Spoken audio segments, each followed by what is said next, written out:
पूर्ति करते हैं। प्यार कहाँ है बच्चा? हमें तो खोजने पे भी कहीं प्यार नहीं दिखाई दे रहा है। अब आपकी दृष्टि स्वार्थ युक्त है, इसलिए आपको लग रहा है कि कोई आपको प्यार कर रहा है। कोरा स्वार्थ। प्यार तो नहीं। प्यार ये होता है कि जैसे हम आपसे प्यार कर रहे हैं तो आपको हम सुखी देखना चाहते हैं कि आप कैसे सुख प्राप्त करें, आप कभी दुखी ना हो, आपको कभी कष्ट ना हो, तो हम आपसे प्यार कर रहे हैं। लेकिन यहाँ का है, जरा सा प्रतिकूल हो गया तो सब गया, जितना प्यार था सब मिट्टी में मिल गया। ये प्यार थोड़ी होता है, ये प्यार नहीं। प्यार का बहुत ऊंची वस्तु है प्यार। प्यार का मतलब आप जिससे प्यार करते हैं उसको सुख देना, वो सुखी रहे। अगर वो तीसरे से प्यार करके सुखी है तो आशीर्वाद देगा वो अंदर से, भगवान तुम्हें सुखी रखे, तुम सदैव सुख में रहो, हम इसी बात से देखकर सुखी रहेंगे कि आप सुखी हो। कहाँ ऐसा प्यार? तो प्यार तो बच्चा यहाँ मिलना असंभव है। सबको पूरा जीवन हो जाता है, एक खालीपन बना रहता है कि हमें कहीं प्यार नहीं मिला। तो सच्चा प्यार कहाँ मिलेगा? भगवान के चरणों में, सिर्फ भगवान के चरणों में। जो भगवान से प्यार किए वही तृप्त हो गए। देखो केवट भगवान के चरणों को पखार रहा है। अति आनंद उमग अनुरागा चरण सरोज पखार न लाग। भगवान फिर बाद में उसको अंगूठी देते हैं सीता जी की, तो कह रहा अब कछुनाथ न चाहिए मुझे, अब हमें नहीं चाहिए, मिल गया, आपके चरण मिल गए, अब मुझे कुछ नहीं चाहिए। तो सच्चा प्यार तो भगवान करते हैं। देखो भगवान ऐसे हैं कि बहुत बड़ी गलती हो जाए तो भी भगवान आपका साथ देंगे, वो आपको छोड़ेंगे नहीं। यहाँ संसार में गुणवानों से प्यार होता है, दोष वालों को प्यार कौन करता है? दोष वालों को। भगवान पतित और दोषों को प्यार करने वाले। अगर पतित भी है, दोषी भी है, तो भी भगवान उसे प्यार करते हैं। कोई भगवान से प्यार करके तो देखे। पर भगवान से प्यार होता है इसलिए नहीं कि वो प्रगट में दिखाई नहीं देते। अच्छा, मूर्ति रूप से हैं तो हमसे बोलते नहीं, कुछ अंदर हम जो चाह कर रहे हैं, बाहर से हमको कुछ थोड़ा सा तो संकेत मिले कि हम आपको प्यार कर रहे हैं, आप भी हमें प्यार कर रहे हो। लेकिन बाहर से संकेत मिलना नहीं, काफ़ी समय तक, जब आप लंबे समय तक प्यार करेंगे तो आपको हृदय में संकेत मिलने लगेंगे कि भगवान आपको प्यार करते हैं। आपको प्रमाण मिलता जाएगा, प्रमाण मिलेगा कि भगवान प्यार कर रहे हैं। पर है कठिन, क्योंकि वो दिखाई नहीं देते ना, और उनके सिवा कोई प्यार करने वाला है नहीं। पक्का ये तो 100% हम आपको कह रहे हैं।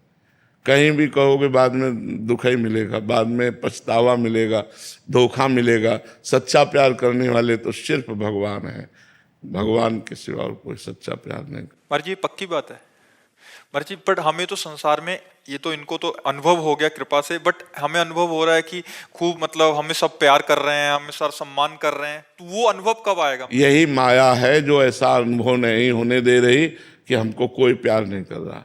एक सैनिक को मातृभूमि से प्रेम करता है जी, अगर वो राष्ट्र से प्यार करता है तो वो परोपकारी है। राष्ट्र का प्यार और भगवान का प्यार एक समान पे रखा गया है, उसको अलग नहीं माना गया है। वंदे मातरम कहकर फांसी का फंदा डाल लेना, इसे प्यार कहते हैं। अपने देश के लिए अपने को शूट कर लिया, जब देखा कि आखिरी गोली रह गई तो हम विधर्मियों के हाथ नहीं फंसेंगे, चंद्रशेखर आजाद ने अपने को शूट कर लिया, अपनी प्राण बलिहार कर दिए देश के लिए, वंदे मातरम कहकर फांसी कर। तो राष्ट्र और भगवान दो थोड़ी है। जो तिरंगा है वो हमारा भगवान है, जो राष्ट्र है वो हमारा भगवान है। हम उसे दो नहीं मानते हैं, राष्ट्र और भगवान एक है। राष्ट्र के, इसीलिए तो हम राष्ट्र के सैनिकों का सम्मान करते हैं। जैसे हम संत सेवा करते हैं, संत क्यों? क्योंकि उन्होंने अपने जीवन को त्याग और तपस्या से परिपूर्ण करके परोपकार में लगाया। ऐसे एक राष्ट्र का सैनिक अपने परिवार को छोड़कर हिमालय पे खड़ा है, कहीं भी खड़ा कर दो, वो अपनी जान की बाजी लगा करके राष्ट्र के लिए खड़ा है, इसलिए सम्माननीय। उसका जन साधारण से मेल नहीं खाता। राष्ट्र प्रेमी, भगवत प्रेमी, एक समान की टक्कर है। उसमें ऐसा नहीं है कि वो जनसाधारण आदमी में आता हो, वो भी एक संत और सैनिक हम एक डिग्री पे रखते हैं। इनकी कोई छोटी डिग्री नहीं है, समझ पा रहे हैं आप? मैं समझ रहा हूँ। तो मैं भी ऐसे मिलिट्री अधिकारी हूँ महाराज जी, तो जैसे मैं अपने राष्ट्र से प्यार करता हूँ, अपनी मातृभूमि से, अच्छा है, तो इसका मतलब मैं भगवान से प्यार करता हूँ। बिल्कुल, इसमें कोई संशय नहीं मुझे, बिल्कुल बिल्कुल बिल्कुल बिल्कुल।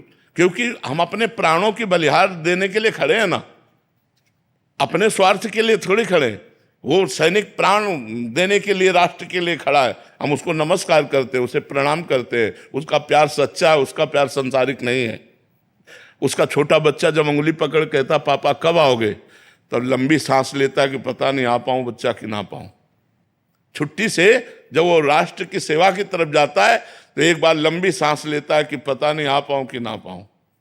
उसका त्याग कितना बड़ा है, अपने परिवार अपने सब सुख सुविधाओं को छोड़कर जैसे राष्ट्र सेवा में पूर्ण प्राण समर्पित है। तो एक तपस्वी साधना युक्त महात्मा जैसे ऐसे वो है, उसमें कोई अंतर थोड़ी है। इसलिए हम राष्ट्र सैनिक को बहुत सम्मान देते हैं, बहुत प्यार करते हैं। सागर जी भोपाल से। राधा महाराज जी, मुझे माँ भगवती से लगाव है महाराज जी। मेरी कुल देवी अलग स्वरूप में है और मेरी इष्ट अलग स्वरूप में। मेरी इष्ट माँ शारदा है और कुल देवी अलग हैं। महाराज जी, माँ की थोड़ी कृपा प्राप्त हुई तो समझ आया कि सब उन्हीं के रूप हैं, वो एक ही हैं। महाराज जी, मैं कोई नाम नहीं जपता, मैं केवल माँ माँ माँ ऐसा जपता हूँ। महाराज जी, क्या मैं केवल माँ माँ कहूँगा तो माँ आ जाएंगी ना? महाराज जी, मैंने कई उपासकों से सुना है कि माँ बहुत परीक्षा लेती हैं। महाराज जी, जब माँ की दृष्टि हम पर पड़ जाए और वो परीक्षा लेना शुरू कर दें तो हमें कैसे पता लगेगा कि वो परीक्षा ले रही हैं? अभी पहली बात तो माँ भी तो भगवान का ही नाम है, किसका प्रश्न है?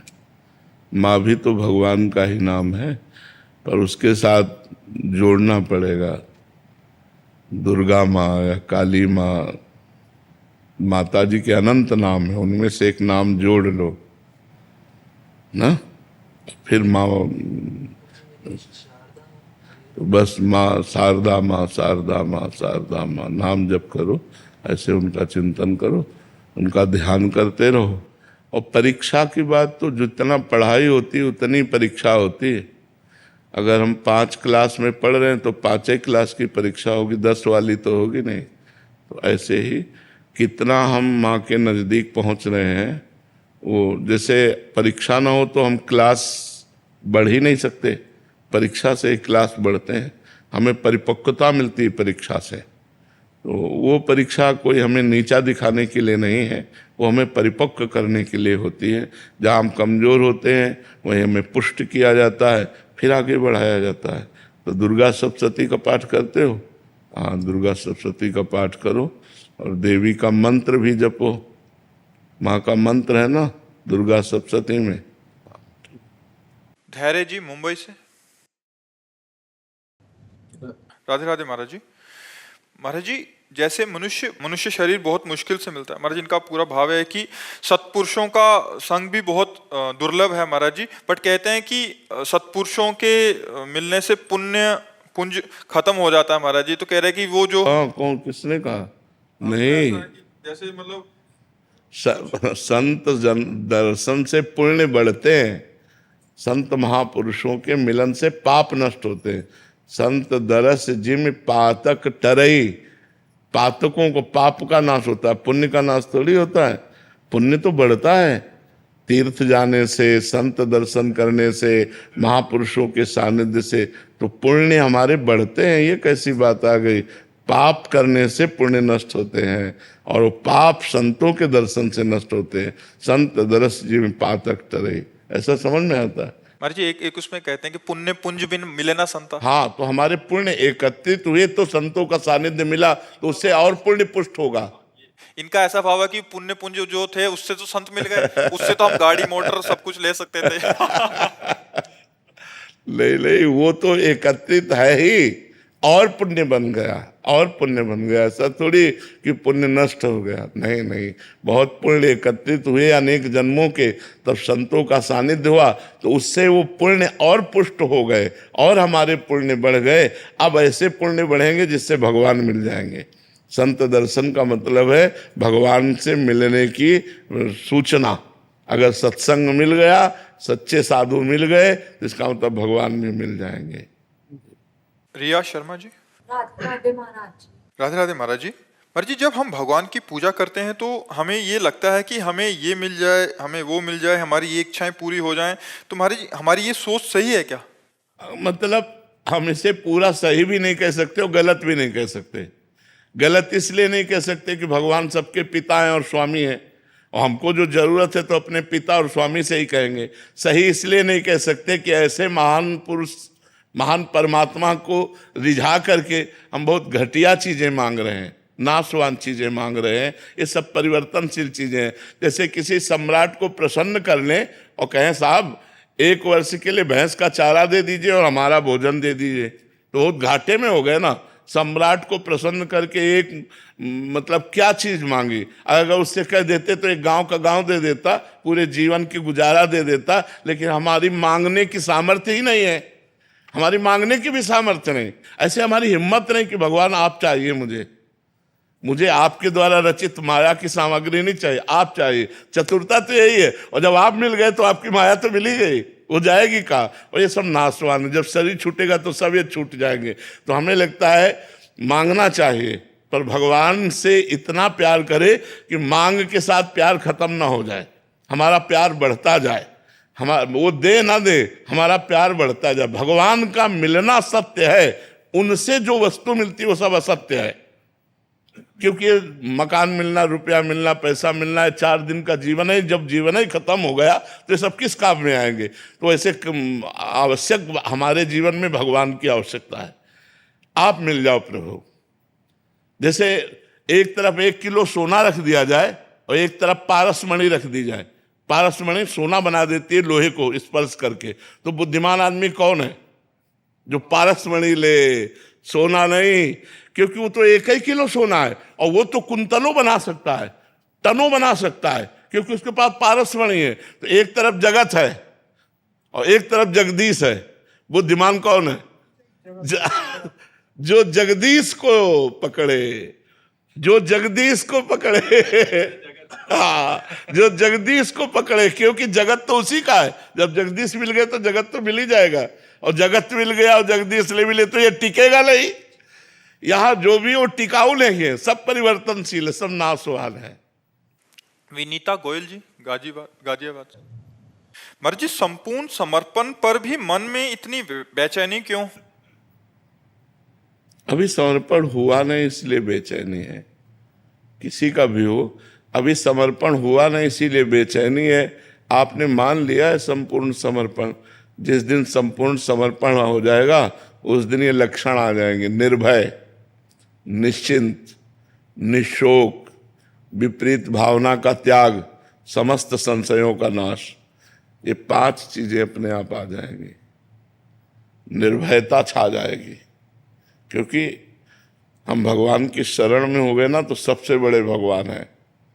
निश्चिंत हो गए, अनंत ब्रह्मांडों का सृजन करने वाला मेरा प्रीतम, अब क्या चिंता करना। वो सर्वत्र है, सर्वज्ञ है। जब सर्वज्ञ है तो उसे पता है हमारी बात, तो हमें चिंता क्या करना। निशोक, किसी भी वस्तु के नाश पर या व्यक्ति के विछोह पर उसे शोक नहीं होता, क्योंकि वो अपने मन को प्रीतम प्रभु में लगाए हुए है और हमारे हृदय में ही है, इसलिए उसे कोई शोक नहीं होता। विपरीत भावना इष्ट के किसी भी विधान में नहीं होती। जोई प्यारो करे सोई मोहि भावे। वो विपरीत भावना नहीं रखता कि ऐसा क्यों कर दिया, और कभी संशय नहीं होता। ये 5 बातें जिसके हृदय में आ जाए तो जान लेना हमारा समर्पण ठीक है। निर्भय, निश्चिंत, निशोक, विपरीत भावना का त्याग और संशय का त्याग। हेमंत जी, राधे राधे। राधे राधे महाराज जी। महाराज जी, जीवन क्या है? इसे परिवार एवं समाज की सेवा में लगाना चाहिए या भगवत प्राप्ति में? समाज और परिवार की सेवा में लगाते हुए भगवान नाम जप करना चाहिए। पापाचरण से बचना चाहिए, नशाखोरी से बचना चाहिए, और खूब नाम जप करते हुए मेहनत करके धन कमाना चाहिए। उससे परिवार का पोषण करना चाहिए। समाज की सेवा, परिवार की सेवा, अपने शरीर की सेवा और भगवान का भजन, यही मनुष्य जीवन का कर्तव्य है। अगर ये नहीं है तो फिर क्या है? सुअर कुत्ता भी तो अपना पेट भर लेते हैं, सुअर कुत्ता भी तो बच्चा पैदा करते हैं, वो भी सोते खाते पीते हैं ही, फिर हम में उनमें अंतर क्या रह गया? हम समाज सेवा कर सकते हैं, हम दान पुण्य कर सकते हैं, हम धर्म से चल सकते हैं, हम भगवान का नाम जप कर सकते हैं, मेहनत से धन कमा के परिवार का पोषण कर सकते हैं। ऐसा करना चाहिए। मेधा पौदार जी, राधे राधे। राधे राधे महाराज जी। महाराज जी, भगवान पे अति निष्ठा, मतलब बहुत ज्यादा निष्ठा कैसे बनाएं? जैसे मीरा जी की थी, जैसे गजानन की नारायण पे थी, आजकल इस कलयुग में संभव है महाराज जी? संभव है, पर कठिन है, असंभव नहीं है पर कठिन है। क्योंकि सबसे पहली शर्त है जननी जनक बंधु सुतदारा, तन धन धाम सुहृद परिवारा, और सबकी ममता ताग बटोरी, मम पद मनहि बांध बटोरी। यही हम फेल हो जाते हैं, पहली शर्त में फेल हो जाते हैं। सबकी ममता ताग बटोरी, मम पद मनहि बांध बटोरी। कहीं प्यार नहीं एकमात्र भगवान से, सब जगह का प्यार समेट कर भगवान के चरणों में निरंतर भगवान की स्मृति, निरंतर भगवान का चिंतन। तो जैसी मीरा जी की स्थिति थी वैसी ही हो जाएगी। देखो पहली शर्त मीरा जी की पूर्ण हुई, मेरे तो गिरधर गोपाल दूसरो न कोई। यहाँ हम इतना तो बोल सकते हैं मेरे तो गिरधर गोपाल, लेकिन ये नहीं बोल सकते दूसरो न कोई। ईमानदारी से अभी कहीं शरीर, कहीं मन, कहीं परिवार, कहीं भोग, कहीं कुछ, कहीं दूसरो न कोई। सबकी ममता ताग बटोरी, मम पद मनहि बांध बरडोरी। एकमात्र श्री भगवान से अपना संबंध बस हो गया। फिर क्या है, फिर तो निष्ठा बढ़ती चली जाएगी। फिर तो जैसे गोपीजन कहती है, कान भये प्राण में और प्राण भये कान में, ही में ना जान पड़े कान है कि प्राण है। कैसी महामहिमामयी स्थिति, कान भये प्राण में, प्राण भये कान में, और उधो ही में ना जान पड़े कान है कि प्राण है। कान ही प्राण है, प्राण ही कान है। भगवान उनके प्राण बन गए, प्राण में भगवान हो गए। कैसे महिमा, ये स्थिति आ जाती है, ये स्थिति। बस खूब भजन करे, डट के भजन से आएगी।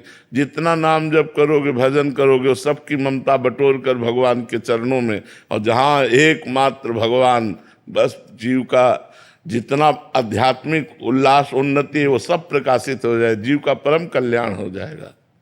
सुभद्रा जी गुजरात से। राधे राधे महाराज जी। महाराज जी, हम सब भगवान के अंश हैं, हम सब भगवान में से ही उत्पन्न हुए हैं और अतः अंत में भगवान को ही पास जाना है। तो महाराज जी, भगवान ने ये जन्म और मृत्यु बनाया ही क्यों? सब उनके ही हैं, तो भगवान अपने अंश ही अपने पास क्यों नहीं रख लेते अपने अंश को? भगवान अपनी गोद में लिए हैं बच्चा। भगवान तुम्हारे हृदय में बैठे हैं और तुम और भगवान दो नहीं हो। बस यही अज्ञान तो हटाना है। अज्ञान हटा, सब समझ में आ जाएगा। ये क्यों जब तक रहता है तब तक अनुभव में नहीं आता है। भगवान अपने आप से अपने आप में खेल रहे हैं। एक ओहम बहुत श्यामा, वो परमात्मा एक ही बहुत रूपों में खेल रहा है। आप क्या समझते हैं? आप कौन है? आप स्त्री हैं। स्त्री तो ढांचा है। आप कभी अपने जीवन में देखिए कि आप कौन है। आप परमात्मा के स्वरूप हैं भाई। परमात्मा ने नहीं फंसाया, आप खुद फंस गए हो। अपने को शरीर मान करके, अपने को भोगों में मान करके खुद फंस गए हो। नाम जप करो, सब ठीक समझ में आ जाएगा। किसका प्रश्न है? हाँ, खूब नाम जप करो, नाम जप से बन जाएगा। परमात्मा ने नहीं फंसाया है। अंश कहने मात्र का होता है। जैसे गंगा जल से एक चम्मच लो तो गंगा जल, एक टैंकर भरो तो गंगा जल।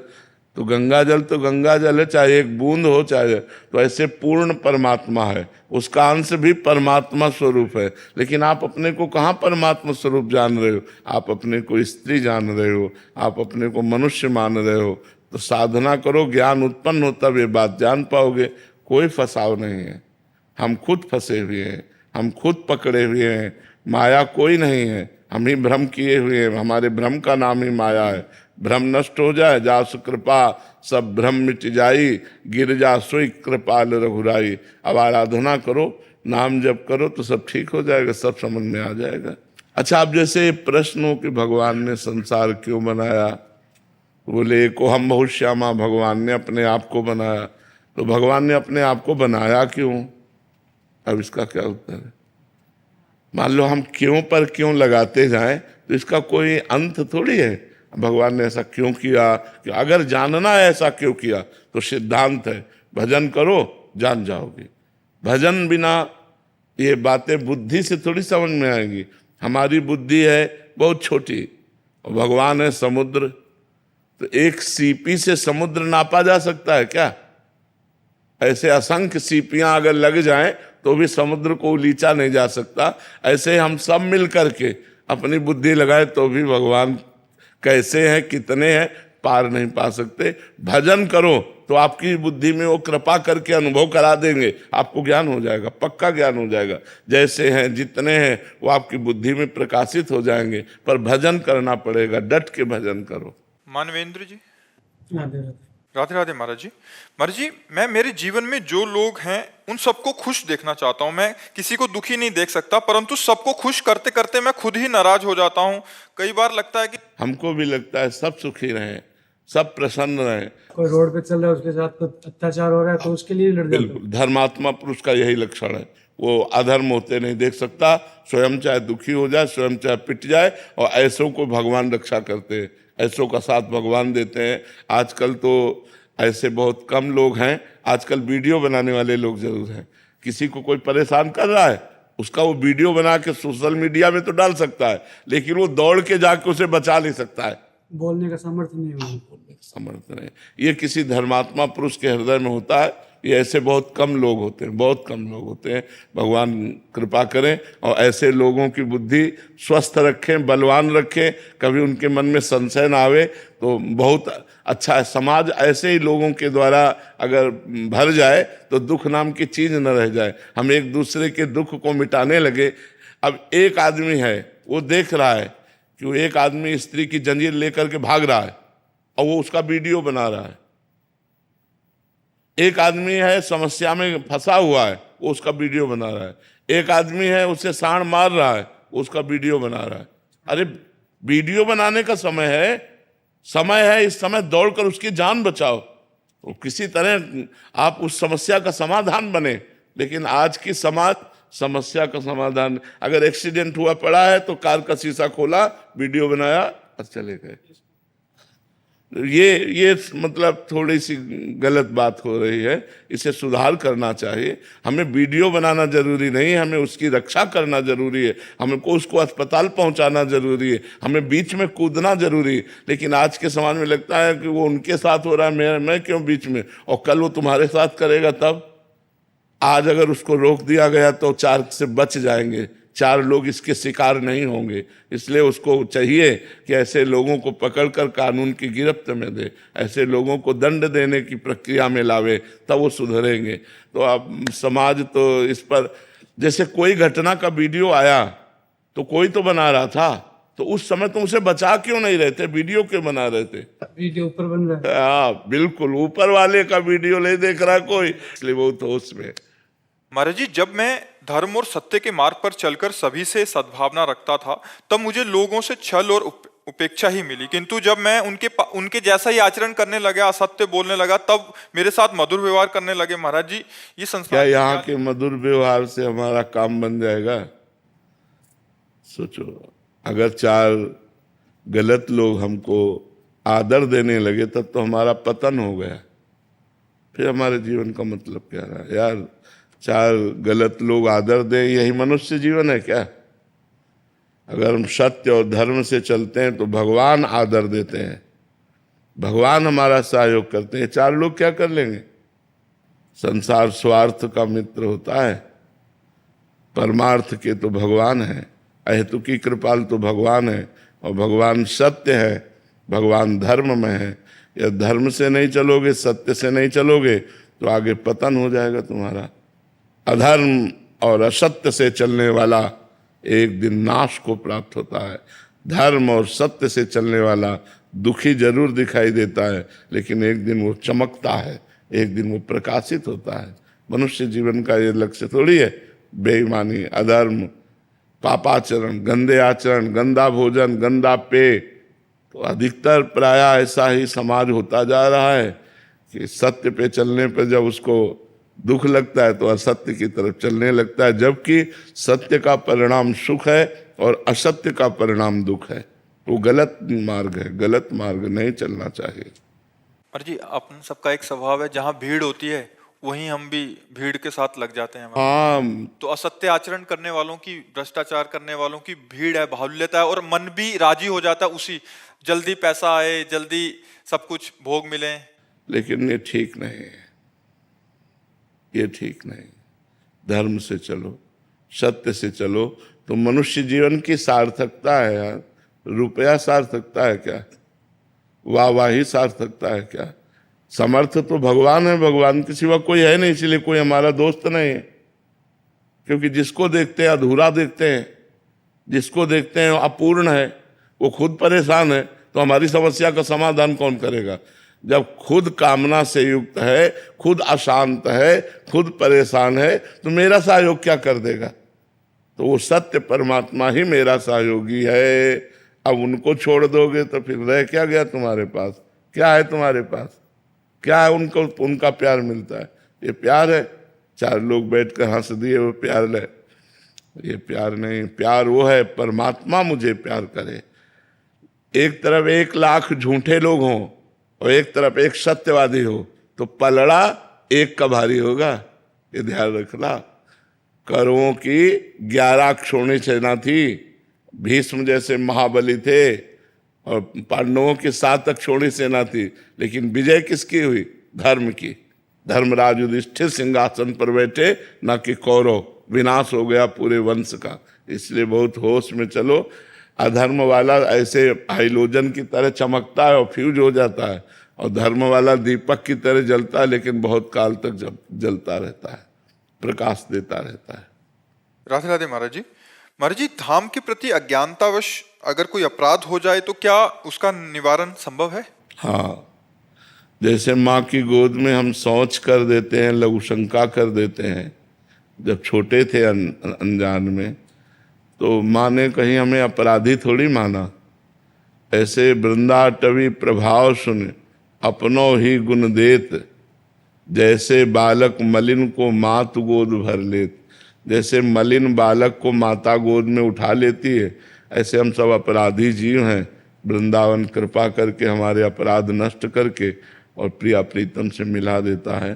तो धाम की ही रज का सेवन करे, धाम से ही विनय प्रार्थना करे कि हमसे जो अपराध बन गए हों जाने अनजाने में, मानसिक, वाचिक या शारीरिक, हे वृंदावन धाम, हे वृंदावन के प्रेमी महापुरुषों, हमें क्षमा करो, तो क्षमा कर देंगे। ये कह रहे हैं कि बचपन में एक और चीज हुई थी कि गोवर्धन शिला को नासमझी में विदेश ले गए, और वहां पता नहीं कैसी बुद्धि भ्रष्ट हुई कि बाद में वहीं उनको फेंक दिया महाराज जी। फिर महाराज जी अभी जब समझ आई तो बहुत ज्यादा जघन्य अपराध, अक्षम्य अपराध लग रहा है। महाराज जी, इस अपराध से कैसे मोचन हो? अभी तो मैं वापिस नहीं ला सकती, बट उसका, ये तो बहुत बड़ा अपराध है। गिरिराज जी को, ब्रज 84 को उसकी सीमा के बाहर नहीं ले जाना चाहिए। कभी भूल नहीं करनी चाहिए, किसी को भूल नहीं करनी चाहिए। गिरिराज जी से ही प्रार्थना करो, वही करुणा करके क्षमा करेंगे। गिरिराज जी से ही प्रार्थना करो, वही करुणा करके, अनजाने में हो गया तो उन्हीं से प्रार्थना करो। बकाया गिरिराज जी की शिला नहीं उठानी चाहिए। अगर उसे ब्रज 84 को उसके अंतर्गत कहीं रख सकते हो, बाहर ले जाने का प्राविधान नहीं है। गिरिराज जी को बाहर ले जाने का प्राविधान नहीं। अनूप गर्ग जी। राधे राधे। राधे राधे महाराज जी। महाराज जी, मैं अपने परिवार, व्यापार एवं भक्ति में से सिर्फ व्यापार में ही ध्यान दे पाता हूँ, बाकी मुझसे नहीं हो पा रहा। महाराज जी, मैं क्या करूं? प्राय ऐसा संसार में सबसे, पर भजन तो करना पड़ेगा। नहीं, व्यापार तुम्हें मृत्यु से थोड़ी बचा लेगा, और यहीं छूट जाएगा ये व्यापार। बहुत घाटा है यार, बहुत घाटा है। इसलिए राधा नाम तो जपो ही। जब जो तुम्हारे साथ जाएगा वो भगवान का नाम है, नहीं तो बहुत घाटा है यार। यहाँ कितना, मतलब थोड़ी देर सोचो, कितनी मेहनत करके आप घर बनाते हैं, कितनी मेहनत करके आप एक अच्छी व्यवस्था कर पाते हैं। गाड़ी खरीद ली, बच्चों के ब्याह कर लिए, परिवार सब खुशहाल है, और मर गए। न बच्चा साथ गया, न पत्नी गई, न बैंक बैलेंस गया, न गाड़ी गई, न मकान गया, सब छूट गया। अब फिर नया जन्म, अब पता नहीं किस योनि में जन्म हो। ये जरूरी थोड़ी कि मनुष्य योनि मिलेगा। सुअर, कुत्ता, गधा, ऊंट, भूत, प्रेत क्या बनना पड़े यार, कुछ मतलब गारंटी नहीं है। इसलिए हमें चाहिए कि भगवान का नाम जो, और इसमें गारंटी हो गई, यदि आप नाम जप कर रहे हो और आप मतलब कल्याण नहीं हो पाया किसी कारण अपराधवश, तो आपको पुनर्जन्म होगा, और जन्म ऐसी जगह होगा श्रीवान कुलवान, बहुत अच्छी जगह जन्म होगा, क्योंकि आपने भगवान का नाम जप किया है, और फिर आपको भक्ति मिलेगी, और फिर उस जन्म में आप भगवान को प्राप्त कर लेंगे। तो यार जबरदस्ती जपो, राधा नाम जप करो, नहीं, हाँ जबरदस्ती जपो, जब समय मिले राधा राधा राधा राधा राधा राधा, यही साथ जाएगा, और यहाँ कुछ साथ जाने वाला नहीं। पैसे कमाने के बाद भी ऐसा लगा कि कुछ अभी हासिल नहीं हो पा रहा। ये सबको लगता है, जिसके पास खरबों हैं, अरबों खरबों हैं, उनको भी बड़ी कामनाएं हैं। आपको करोड़ों की है तो किसी को अरबों की है, तो किसी को खरबों की है, किसी को 100 रुपये की है, किसी को 1000 रुपये की है, किसी को 10,000 रुपये की है। कोई ऐसा नहीं जो कामना रहित हो, सबके अंदर कामनाएं हैं। कामना रहित है तो वही रहित है जो भगवान को प्राप्त हो गया है। जो भगवान को प्राप्त हो गया है या जो भगवान के नजदीक पहुंच रहा है, वही सब, ये सब झूठा। थोड़ी देर सोचो यार, जहां हमारा सब कुछ उतरा लिया जाएगा, शरीर तक छुड़वा लिया जाएगा और अकेले भेजा जाएगा, सब यहीं पड़ा रह जाएगा। यार कितना धोखे का धंधा है यहाँ, कितना धोखे का धंधा। एक आदमी पूरे जीवन मेहनत कर पाता है तब अच्छा मकान बना पाता है, तब वो एक गाड़ी खरीद पाता है, तब वो एक सुखी जीवन, और जब एक पूरा सुखी जीवन बनाया तो अब भोगने लायक नहीं रह गया, बुढ़ापा आ गया, फिर मृत्यु आगे भी चला गया। यार बहुत धोखे का है। इसलिए राम नाम, कृष्ण नाम, राधा नाम, हरि नाम, जो नाम प्रिय हो, नाम जरूर जपो। अगर आपने 1000 बार रोज नाम लिया है तो आपका परम मंगल हो जाएगा। यार क्या जाता है, काउंटर से 1000 बार राधा राधा जब समय मिले तब बोल लिया करो। करोगे? काउंटर है, खरीद लो, आज से खरीद लो, नया व्यापार शुरू करो, राधा नाम का व्यापार। ठीक है महाराज जी, ये तो आज आप गुरुजनों के श्रीमुख से हमें सुनने को मिल रहा है कि नाम की क्या महिमा है और भगवत मार्ग क्यों जरूरी है महाराज जी आंतरिक शांति के लिए। पर महाराज जी हमें तो बचपन से ही सिखाया गया है कि बड़ा बनो, पैसा कमाओ, अच्छा एक कंपनी हो जाए और हम मतलब भारी यश हो। महाराज जी ये मूलतः देखो, भजन नहीं होगा, भजन नहीं होगा तो आप मकान बनवा दो, आप रुपया जमा कर दो, भोग सामग्री दे दो, लेकिन ईर्ष्या, द्वेष, काम, क्रोध, लोभ, मोह, इनसे कौन बचाएगा? इनसे तो मरेंगे। हमें लगता है बिना सत्संग के, बिना अध्यात्म के, बिना भगवान के चैन नहीं है, शांति नहीं है। शांति तभी मिलेगी जब भगवान से जुड़ो, जब भगवान का नाम जप करो। ये नमक रोटी खाओगे, भगवान के भरोसे रहोगे तो चैन से सो जाओगे, और करोड़ों रुपया कमाओगे तो इतने बेचैन रहोगे और परेशानियां और मोल आएंगी, और कामनाएं कभी शांत होने वाली नहीं। 1 करोड़ रोज आने लगे ना आपको, तो आपको सैकड़ों करोड़ों की आवश्यकता हो जाएगी। पक्का विश्वास मानो, इनकी पूर्ति होने वाली कभी है? अंकों की अंक तो बढ़ते ही चले जाएंगे। यार हमें लगता है जितना है उसी में संतुष्ट कर ले, भजन कर ले तो कर ले। तो हमें लगता है हमें जितना भगवान ने दिया है, साईं इतना दीजिए जामे कुटुंब समाए, और मैं भी भूखा ना रहूं और अतिथि ना भूखा जाए, और नाम जप करे डट के। अक्षय कुमार जी। जी राधे राधे गुरु जी। राधे राधे महाराज जी। महाराज जी क्या ईश्वर में आस्था रखने वाले भक्तों के ऊपर भगवान बहुत कष्ट नहीं देते? यार कष्ट तो नहीं देते, कृपा करते हैं, पर क्या है, अनंत जन्मों के पापों का नाश होना है।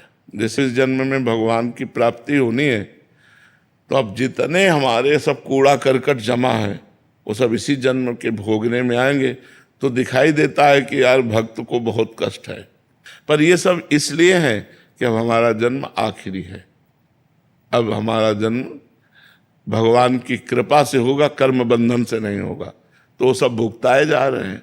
बड़े बड़े संतों के, बड़े बड़े भक्तों के जीवन में उनके रास्ते में जो दुख दिखाई देता है, उसका कारण होता है हम बहुत जन्मों से पाप किए, तो उन पापों की धुलाई हो रही, सफाई हो रही। अब हम स्वच्छ और निर्मल होकर भगवान के पास चले जाएंगे। और जिनको बहुत जन्म भोगना है, तो उनका थोड़ा थोड़ा ऐसे भोगते भोगते पशु पक्षी योनि न जाने कौन कौन सी योनियों में जाना पड़ता है। लेकिन जो धर्म से चलता है, सत्य से चलता है, उसके पापों का नाश होकर वो परम पवित्र भगवान की कृपा को प्राप्त होता है। इसलिए प्रायः धर्मात्मा पुरुष को दुखी देखा जाता है। जो धर्म से चलता है उसमें समस्या ही समस्या दिखाए, और जो पाप है इसलिए समस्या नहीं कि अभी पाप कर रहा है, अब अनेकों जन्म भोगेगा, अनेकों जन्म, बहुत लंबा सफर है, इसलिए उसे थोड़ा थोड़ा भुगताया जाता है। और जिसका आखिरी जन्म होता है उसे सब पूरा हिसाब करवा के थोड़ा थोड़ा और भगवान के पास भेज दिया जाता है। पर इतना आनंद दिया जाता है हृदय में कि दुख का प्रभाव नहीं पड़ता, दुख का प्रभाव नहीं पड़ा। अगर दुख का प्रभाव पड़े तो हम प्रश्न उत्तर दे ही ना पाए, हम परेशान हो जाएं।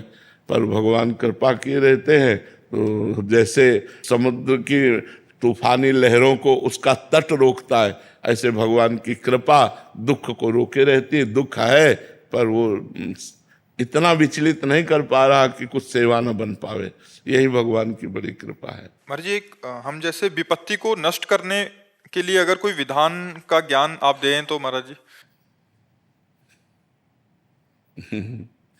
हमारा तुम्हारा तो भगवान के लिए भजन होगा, भजन। और जिनके यहाँ पुत्र भगवान बनकर के आ रहे हैं, देवकी वसुदेव भारी विपत्ति में है न, ऐसे महापुरुषों को तो राजमहलों में परम सुख से संतान प्रकट करना चाहिए, लेकिन संतान कहाँ प्रकट हो रही। कितना भारी दुख है देवकी वसुदेव जी को, कितनी भारी विपत्ति है। मतलब घोर राक्षसी स्वभाव वालों का पहरा है, हथकड़ी बेड़ियां हैं, और जो पुत्र पैदा होता है वो कंस के पास ले जाते हैं और कंस उसे मार डालता है। 8वें में भगवान आए, पर भगवान भी जब आए तो हथकड़ी बेड़ियों के अंतर्गत ही आए। हथकड़ी बेड़ियां जकड़ी हुई हैं उस महापुरुष के, और भगवान सामने खड़े, हरि तेरी गति लख न पड़े। विपत्ति नष्ट हो जाए, हमें लगता है कि विपत्ति सहने की सामर्थ्य देते हैं भगवान। नष्ट करना चाहे तो कर सकते हैं, लेकिन वैसे हमें कम प्रमाण मिलते हैं। विपत्ति नष्ट होने के कम प्रमाण मिलते हैं, विपत्ति सहने की सामर्थ्य दे ये प्रमाण ज्यादा मिलते हैं। अब जैसे दुशासन द्रौपदी जी के केस पकड़ करके महल से ला रहा है। द्रौपदी जी क्या भक्त नहीं है? पहले से उनका देख लो भगवान से कितना प्यार भरा संबंध है। क्या सर्वज्ञ भगवान नहीं जान रहे? जान नहीं रहे? महल से जो ही केस पकड़ा उसी समय भगवान जान रहे, लेकिन तब तक वो चुप रहे जब तक द्रौपदी ने पुकारा नहीं। अन्य आश्रय था पांडवों का, भीष्म जी आदि का, जब सब आश्रय छूटा, पुकारा तो यही भगवान वस्त्र बन गए। तो हमें लगता है कि विपत्ति भोगने की सामर्थ्य देते हैं, विपत्ति मिटाते नहीं। तो हमें लगता है कि भगवान विपत्ति नष्ट नहीं करते, भगवान विपत्ति को सहने की सामर्थ्य देते हैं। तो भगवान से प्रार्थना करना चाहिए कि हमें सहने की सामर्थ्य दो। सहने की सामर्थ्य देंगे, व्यवस्था कर देंगे, हमारा भजन करो, हमारे पास आ जाओ। तो हमको जैसा लगता है कि भगवान विपत्ति में सहयोग देते हैं, विपत्ति में बल देते हैं, पर विपत्ति हट जाए, मिटिया मेट हो जाए, ऐसा हमने भक्तों के जीवन से नहीं देखा। भक्तों को बड़ी विपत्तियां सहनी पड़ी हैं, सहनी पड़ी हैं। भक्तों ने विपत्तियां मांगी हैं महाराज जी। आप भी कभी कभी बोलते हैं कि ये किडनी रोग न होता तो ये स्थिति नहीं होती, आप भी काफी बार सुना है। भगवान, हाँ, भगवान का विधान होता है। यही तो भक्तों की महिमा है कि वो दुख मांगते हैं, क्योंकि दुख में भगवान का जैसा विपत्ति में सुमिरन होता है ना, वैसा सुख में नहीं होता है। जब कोई साथ नहीं देता, एकमात्र भगवान का सुमिरन, तो वो भगवत प्राप्ति करा देता है। सुख में तो उस कोटि का सुमिरन नहीं होता, जब विपत्ति और दुख में सुमिरन होता है। इसलिए कुंती जी ने दुख मांगा था। जब भगवान युधिष्ठिर जी को राज सिंहासन पर विराजमान करके द्वारिका की तरफ चले, तो पीठ करके चले, तो कुंती जी रो पड़ी। तो लौटे और कहा, बुआ आप रोई क्यों? बोले, प्रभु जब विपत्ति थी तो सामने दौड़ते हुए हमने देखा आए हो, और आज संपत्ति हो गई तो आप पीठ करके जा रहे हो। मुझे सदैव विपत्ति दीजिए जिससे मैं आपको सन्मुख देखूं, आपकी पीठ न देखूं कि आप पीठ करके जा रहे। मुझे कदम कदम पर विपत्ति दीजिए। तो विपत्ति में आपको अपनी तरफ आते देखती हैं, यही सौभाग्य का विषय होता है। महाराज जी ऐसा आशीर्वाद दें कि ठाकुर जी के श्री चरणों में भक्ति और वैराग्य जो है बढ़ता रहे सब। यही जीवन का लाभ है। जीवन सब साधन कर यह फल सुंदर, प्रभुपद पंकज प्रीति निरंतर। हमारे हृदय में यदि भगवद स्मृति एक तार चले, बस फिर और कुछ नहीं चाहिए। सब साधना का ये सुंदर फल है कि हमारा हृदय हर समय इष्टाकार बना रहे। ये में ना जान परे कान है कि प्राण है, कान भये प्राण में, प्राण भये कान में। ही में ना जान परे कान है कि मन कृष्णाकार, बुद्धि कृष्णाकार, चित्त कृष्णाकार, अहम कृष्ण दासत्व में परिवर्तित हो गया सारा खेल इसी में है। हर समय नाम जप। बड़े सौभाग्यशाली साधक हैं जो ये बात पकड़ पावे कि व्यवहार में तो हमारा समय सुखपूर्वक जा ही रहा है भागवतिक कार्यों में, लेकिन अंदर का सुधार बिना नाम जप के नहीं होगा। बाहरी व्यवहार करते हुए भी हम विकारग्रस्त रहेंगे,